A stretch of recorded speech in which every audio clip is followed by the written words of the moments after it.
పట్టణంలోని 30, 31, 32 వార్డుల్లో ఉదయం నుంచి మున్సిపాలిటీ అధికారులతోటి స్థానిక ప్రజాప్రతినిధులు 3 పార్టీల నాయకులు క్షేత్రస్థాయిలో మేము పర్యటిస్తూ ఉన్నాం.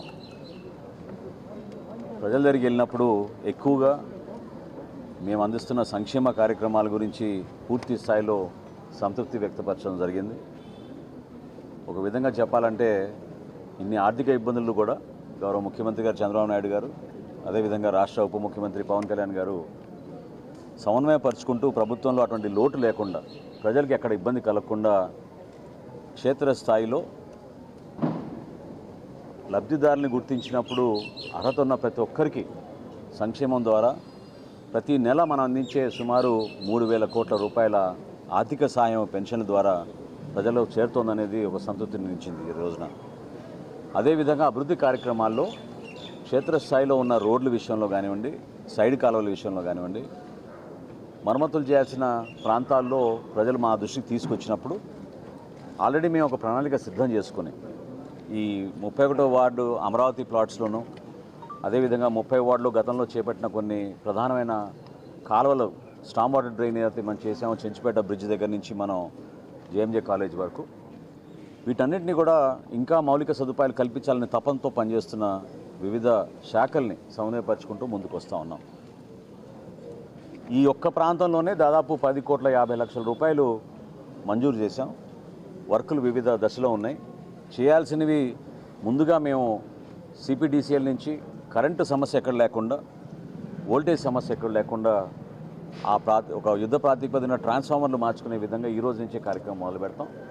అదేవిధంగా వీధి దీపాల కొరత ఎక్కడ లేకుండా ఈ ప్రాంతంలో కూడా కొంతమంది మా దృష్టికి తీసుకొచ్చారు. మహిళలు ప్రత్యేకంగా కొన్ని సమస్యలు వీధి దీపాల గురించి తెచ్చినప్పుడు ఇమ్మీడియట్గా వాటిని కూడా తీసుకెళ్లే విధంగా మనం ముందుకెళ్తాం. వీటితో పాటు ప్రజలు ఏదైతే కోరుకుంటున్నారో మౌలిక సదుపాయాల కల్పనలో ప్రత్యేకంగా అమరావతి ప్లాట్స్లో 3 పార్కుల నిర్మాణం, ఆ పార్కులతో పాటు వీలైతే అక్కడ పిల్లలకి ప్లే గ్రౌండ్ కూడా ఏర్పాటు చేసి వారికి మౌలిక సదుపాయాలు కల్పించాలని ఒక ప్రయత్నం చేస్తున్నాం. ఈ కార్యక్రమం అయిన తర్వాత అన్నా క్యాంటీన్కి వెళ్ళి అక్కడ ప్రతిరోజు భోజనం ఏర్పాటు ఎట్లా ఉన్నాయి, వాళ్ళతో పాటు భోజనాలు చేసి అక్కడ కూడా వాస్తవ పరిస్థితులు తెలుసుకోవడానికి తప్పకుండా ఒక ప్రయత్నం చేస్తాం. రాజకీయంగా కూటమి మేము 3 పార్టీలు కూడా సమన్వయపరుచుకుంటూ ఎక్కడ కూడా ఎటువంటి గ్యాప్ లేకుండా ఎన్డీఏలో మేము భాగస్వాములుగా ఒక బాధ్యతతోటి గౌరవ ముఖ్యమంత్రి గారు, గౌరవ ఉప ముఖ్యమంత్రి గారు, అదేవిధంగా కేంద్రంలో నరేంద్ర మోడీ గారి నాయకత్వంలో నిధుల విషయంలో ఎక్కడ కొరత లేకుండా మేము చేస్తున్న కార్యక్రమాల్లో భాగంగా రాబోయే రోజుల్లో స్థానిక సంస్థల ఎన్నికలు కూడా సిద్ధమవుతూ ఉన్నాం.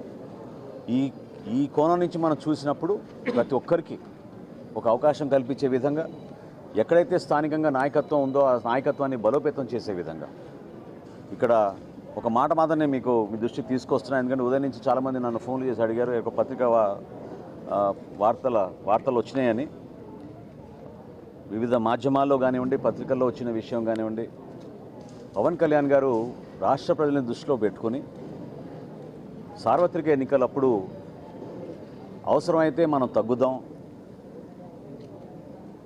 ఏ ప్రాంతంలో మన అభ్యర్థులు ఉన్నారో పార్లమెంట్లో కానివ్వండి, శాసనసభలో కానివ్వండి, వాళ్ళందరికీ కూడా పోటీ చేసే అవకాశం ప్రతి ఒక్కరికి ఈ సందర్భంలో కల్పించలేకపోతామేమో, కానీ రాబోయే రోజుల్లో పార్టీని బలోపేతం చేసుకుంటూ ముందుకెళ్దాం.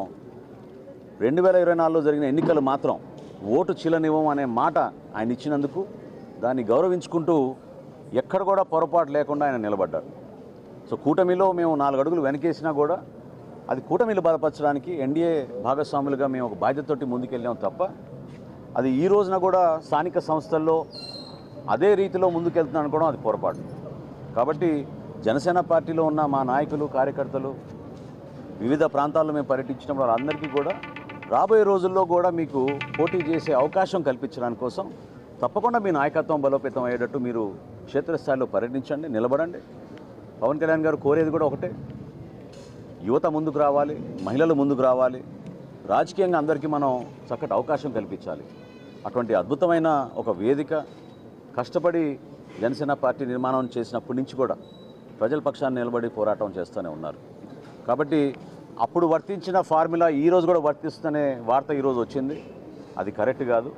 మననే మాకు ఎన్డీఏ సమన్వయం చేసుకుంటూ మీటింగ్ చేసుకున్నాం.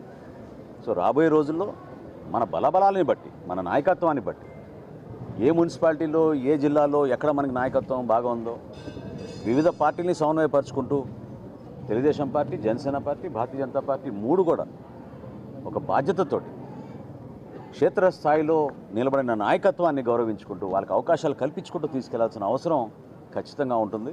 కాబట్టి సార్వత్రిక ఎన్నికల్లో జరిగిన సందర్భం, ఆ సమయం, ఆ రోజు మా పార్టీ అధ్యక్షులు పవన్ కళ్యాణ్ గారు తీసుకున్న నిర్ణయం రాష్ట్ర శ్రేయస్సు దృష్టిలో పెట్టుకుని, ప్రజల గురించి దృష్టిలో పెట్టుకుని, జగన్మోహన్ రెడ్డికి ప్రభుత్వాన్ని మనం వ్యతిరేకించాలంటే ఓటు చీలనివ్వకూడదనే ఆలోచనతో ఆయన తీసుకున్న నిర్ణయం అది ఆ రోజున. ఈ రోజున తప్పకుండా క్షేత్రస్థాయిలో మనం పర్యటిస్తున్నప్పుడు జనసేన పార్టీ నాయకుల, కార్యకర్తల ఆవేదనలు, వివిధ పార్టీల ఆవేదన కూడా మనం అర్థం చేసుకుని మన బలాబలాలను చెక్ చేసుకొని ప్రొఫెషనల్ రీతిలో నాయకత్వాన్ని పెంచుకునే విధంగా, ప్రజలకి మరింత చొరవగా మనం పనిచేసుకునే విధంగా, అభివృద్ధి కార్యక్రమాలు ఎక్కడ కూడా వెనకడుగు వేయకుండా స్పెషల్ ఫండ్స్ కూడా క్రియేట్ చేస్తామని మన ముఖ్యమంత్రి గారు చెప్పారు. ప్రతి నియోజకవర్గంలో, ప్రతి మున్సిపాలిటీలో కూడా వీటన్నిటిని మనం బేస్ చేసుకుని రాబోయే రోజుల్లో ఎన్నికలకు సిద్ధమయ్యే విధంగా మనందరం కూడా మన పార్టీ అధ్యక్షులు పవన్ కళ్యాణ్ గారు చెప్పినట్టుగా, అదేవిధంగా అక్కడ తెలుగుదేశం పార్టీ అధ్యక్షులు చంద్రబాబు నాయుడు గారు, భారతీయ జనతా పార్టీ నుంచి నరేంద్ర మోడీ గారు ఇచ్చిన సూచనలతోటి రాష్ట్రాన్ని మరింత అభివృద్ధి చేసుకుంటూ ముందుకెళ్దామని ఈ సందర్భంగా తెలుసుకుంటున్నాను. సార్, స్థానిక సంస్థలు రాబోయే రోజుల్లో మరి కూటమిలో ఉన్నారు కాబట్టి మీరు ఏమన్నా వాటికి ఇప్పటివరకు రాష్ట్రంలో సర్దుబాట్లు ఏమన్నా జరిగింది ఆ పార్టీ నుంచి? ఈ రోజు వరకు అటువంటి ఆలోచన ఇంకా రాలేదండి. ఎందుకంటే మొన్ననే మా మొదటి ఎన్డీఏ సమావేశం జరిగింది. మూడు పార్టీలని సమన్వయపరచుకోవాలి. చిన్న చిన్న గ్యాప్స్ ఎక్కడ ఉంటే క్షేత్రస్థాయిలో వాటిని మనం సర్దిద్దుకోవాలి. నాయకత్వాన్ని పెంచే విధంగా పర్టికులర్గా యువతకు, మహిళలకు మనం ప్రాధాన్యత ఇచ్చుకుంటూ క్షేత్రస్థాయిలో కష్టపడి పనిచేసిన కార్యకర్తగా గౌరవం వచ్చే విధంగా 100% పార్టీలు బాధ్యత అది నిలబెట్టుకోవాలి. వాళ్ళకి ఆ విధమైన భరోసా కూడా కల్పించాలి.